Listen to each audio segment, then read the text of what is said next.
A woman was flipping through her camera when she suddenly found pictures of her husband with another woman. He had told her he was away on a business trip for half a month, but now she realized every word had been a lie. In the photos, the two of them were smiling so sweetly that it stabbed her heart. Huaxin couldn't accept it. Every time her husband came home, he looked at her with a face full of annoyance and boredom. Hurt and confused, she rushed to the market to pour her heart out to her friend, Fuxiu. But just as she arrived, a speeding motorcycle came out of nowhere and slammed into her, throwing her to the ground. Huaxin was Fuxiu's best friend, and also her sister-in-law, and though Fuxiu had long known that her brother was having an affair, she had kept silent. Fortunately, Huaxin wasn't seriously hurt, but the first thing she worried about after the accident was her camera. Though she looked fine on the outside, Fuxiu feared there could be internal injuries and insisted on taking her to the hospital for a full checkup. But instead of going to a nearby clinic, she purposely took her to the hospital where her husband worked, which only led to him scolding her harshly for showing up. Fuxiu often visited her husband at work to deliver meals, and their co-workers constantly gossiped about it, making him feel humiliated. Later, Fuxiu called her brother to tell him that his wife had been hit by a motorcycle, but even then, Huaxin only cared about her camera, the one filled with their beautiful travel memories. Fuxiu warned her brother not to admit anything. Without that camera, Huaxin would have no proof. Her brother made excuses, twisting words to cover himself, but Huaxin knew what she had seen with her own eyes. At home, their mother worried constantly about her daughter-in-law's condition, afraid she might secretly be suffering. Huaxin had no appetite at all. Her husband had done something wrong and still refused to admit it. That night, she went back to the market to look for the lost camera. It must have flown out when she was hit. But even after searching every corner, she couldn't find it. To apologize, her husband brought home a bouquet of flowers. In over 10 years of marriage, he had never bought her flowers once. Now, holding a bunch of fake smiles and petals, he looked more guilty than sorry. Furious, Huaxin realized he hadn't even bought them himself. They were purchased by Fuxiu, meaning everyone was lying to her, even her closest friend who had taken her brother's side. Their mother overheard the shouting from outside the door and felt her heart break. She couldn't bear to see her son's marriage collapse, especially knowing her daughter-in-law's pain so well. After all, she too had once been abandoned by her husband. That night, the betrayed woman lay awake until 3 or 4 in the morning, staring at the ceiling, unable to sleep. Her mother-in-law watched her silently, realizing the sorrow she felt was exactly like her own years ago. She couldn't let things go on like this. The next day, she went to the market and bought a bottle of pesticide, giving her son only 2 choices. If he didn't give up the other woman, she would die in front of him. The 3 siblings had never seen their mother so serious before. She even wore an old winter coat she hadn't put on in years, determined not to watch her son repeat his father's mistakes. Her eldest son thought she was only pretending, but when she collapsed after drinking the poison, everyone panicked. Terrified, Fuxiu quickly called her husband, who was a doctor, asking what to do. He told her to take their mother to a nearby clinic for stomach pumping before transferring her to a larger hospital. Their younger brother carried their mother on his back, rushing to the small clinic, not knowing the old woman was faking it just to scare her son straight. She winked repeatedly at Fuxiu, grabbing her daughter's hand to keep her from revealing the truth. This was all a performance meant for her son to see. They brought her to a small private clinic where the doctor was an old friend of hers, and as she was wheeled into the emergency room, the eldest son begged the doctor to save her, blaming himself for causing it all. Their father, though divorced from her long ago, heard the news and was shaken. Even he felt a deep sadness upon hearing that she might die. The eldest son fell to his knees, praying to heaven that his mother would survive. He asked everyone to kneel with him, promising that if his mother woke up, he would never have an affair again, and would listen to her from now on.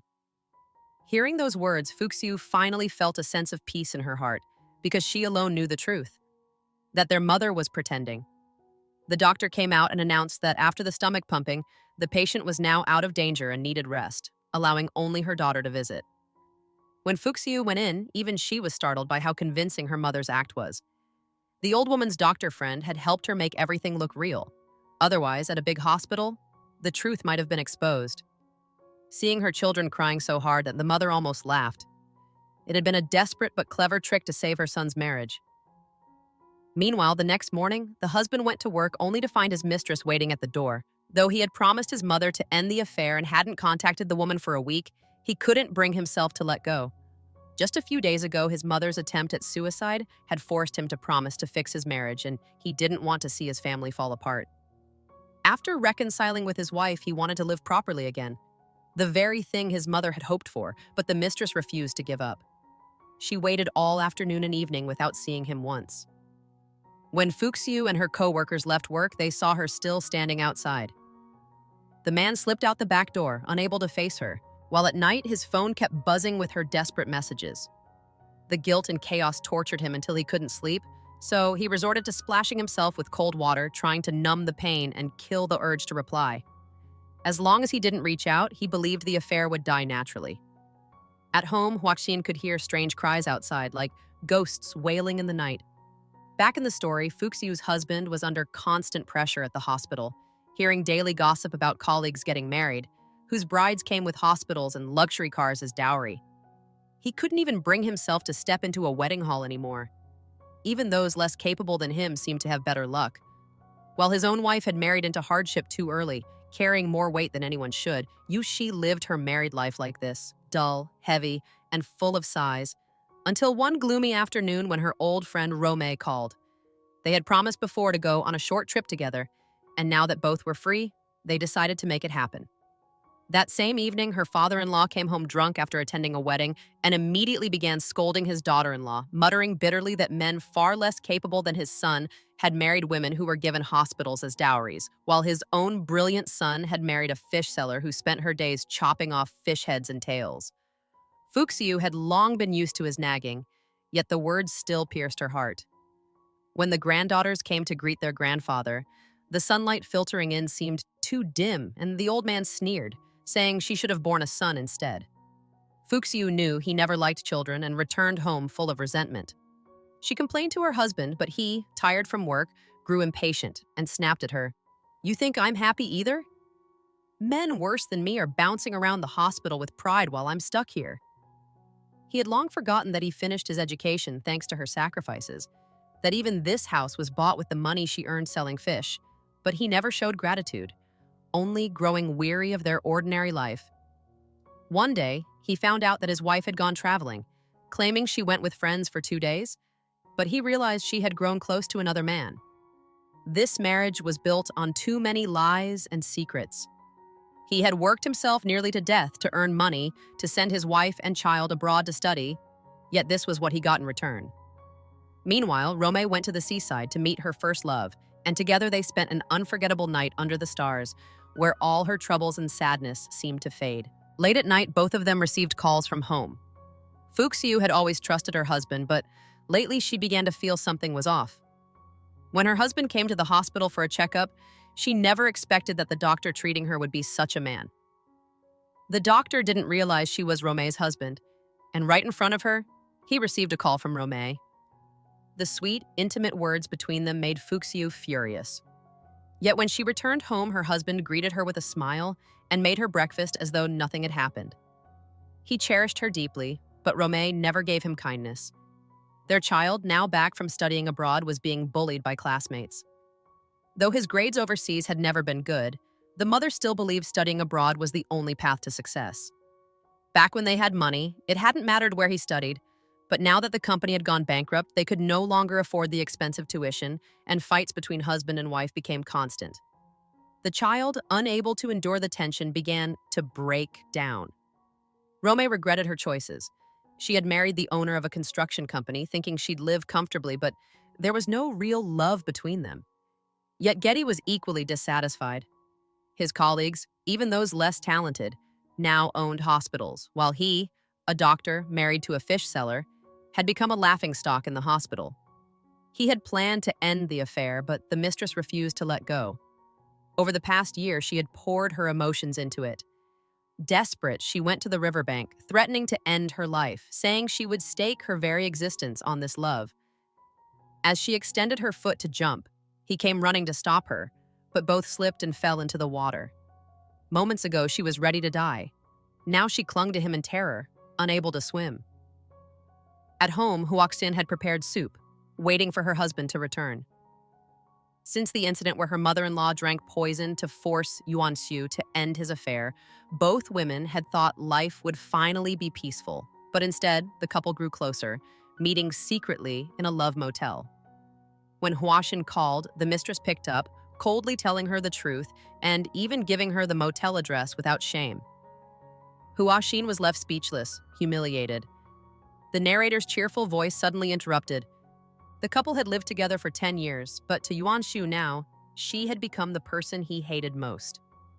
He drove the mistress home, even though just days before, he had sworn to his dying mother never to see her again. And yet, less than 2 weeks later, he was whispering that he never wanted to part from her. They embraced passionately outside the building, unaware their daughter was watching from the window, seeing everything clearly. The girl couldn't believe her mother could act this way, spending nights outside and constantly lying. She knew the truth already, even about the trip to Thailand that was actually spent with that man. When Yuan Xu came home, he suddenly remembered his mother's past suicide attempt and prayed she hadn't found out about this. "This is my mother's secret," he muttered. "You've already forgotten, haven't you?" "What will you do now?" he asked himself, promising he'd fix everything within a month. He spoke of his affair as casually as cooking a meal. "You just need time to wash the dishes after." Enraged, Huaxin threw a pillow at him, shouting, "Is that something a man should say?" That night, he received more messages. Though they slept beside each other, his heart was with someone else. Restless, Yuan Xu went outside, splashing himself with cold water to drive out his wild thoughts, screaming into the night to drown his guilt. The mistress kept sending messages that went unanswered. The daughter hated her mother for what she had done, but the one who suffered most was still Huaxin, because she had failed to hold on to the man's heart. 10 years of love had become nothing. That was the real tragedy. After going bankrupt, the man began working at a construction site just to keep paying for his wife and child's studies in America. Even when he fell ill from exhaustion, he refused to go to the hospital. His wife spent her nights drinking, looking down on him like he was worthless. Every night, he sat alone in an empty room, just a cash machine, in his own marriage. One night, while she slept, he quietly took her phone and checked her call history. Every number belonged to the same man. Memories of what he'd seen that day burned in his mind, and furious, he grabbed her by the arm, roaring that all these years of marriage, had it all been just for this? He knew she had only been using him, and realizing that made him feel hollow inside. The narrator's cheerful voice suddenly broke in again, saying, as the cheerful voice faded, Ji stared at himself in the mirror. He wanted to end everything with his own hands. He didn't want to keep living this filthy life anymore, but no matter how angry he was, it was just in his imagination. He didn't have the courage to face it. After all, his wife and child were precious to him. His biggest mistake had been sending their son abroad to study. What he needed to do now was fix things, not let this broken family fall apart. The child was bullied at school every day and didn't want to go back anymore. Classmates mocked him, calling him an idiot. The mother, furious, stormed into the school and scolded all the kids who had bullied her son, but they only disliked him because he bragged about his English. Her recklessness caused several parents to file a complaint to the school, and the father had no choice but to go apologize in person. He stood there, being scolded by angry parents, quietly enduring everything. Whether at home or in life, he always bore it all alone. After 10 years of marriage, the husband invited her to dinner for the first time. She put on lipstick she hadn't used in 3 years, her heart trembling with hope. They ordered salmon sashimi, something she had never tasted, and she devoured it joyfully, not realizing he had asked her out to talk about divorce. Just days ago, he'd said he needed a month to cleanly end his affair, but now he was telling her it was over between them. She didn't want to hear any more excuses. The mother-in-law, worried about the child, urged him to think carefully, to stay for the child's sake, and that even if divorce was inevitable, he should wait until it was truly unbearable, until the kind of pain where seeing blue water made her want to jump, or seeing a tree made her want to hang herself. Then, she said, you can leave. But he couldn't wait anymore. His heart already belonged to someone else. Their poor son came home from school that day and froze at the gate, hearing his mother's cries from inside. Terrified, he hid behind a garbage bin. Yuan Xu insisted on dragging Huaxin out to talk, even though the mother-in-law desperately tried to stop him. The child was too young to protect his mother, his eyes full of sadness. Yuan Xu's anger came from realizing that everyone, his mother, his siblings, had lied to him, pretending she had poisoned herself just to manipulate him. After 10 years of marriage, he admitted he had never truly loved Huaxin.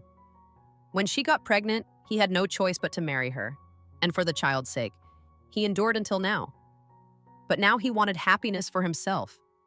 Huaxin begged him to give her another chance, promising to learn how to dress up and be attractive again, saying she could do everything that woman did. She swore she wouldn't question him anymore, that as long as he didn't divorce her, she could pretend nothing had happened.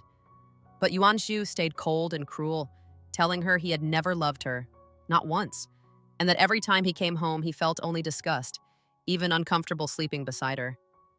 Huaxin, desperate, quoted her favorite movie You Are My Destiny, whispering, "Whether you love me or not, whether we are together for love or for our child, you are my destiny." Her persistence only made him tremble with rage. He couldn't believe how stubborn she was. His words grew sharper, crueler, but she stayed unmoved.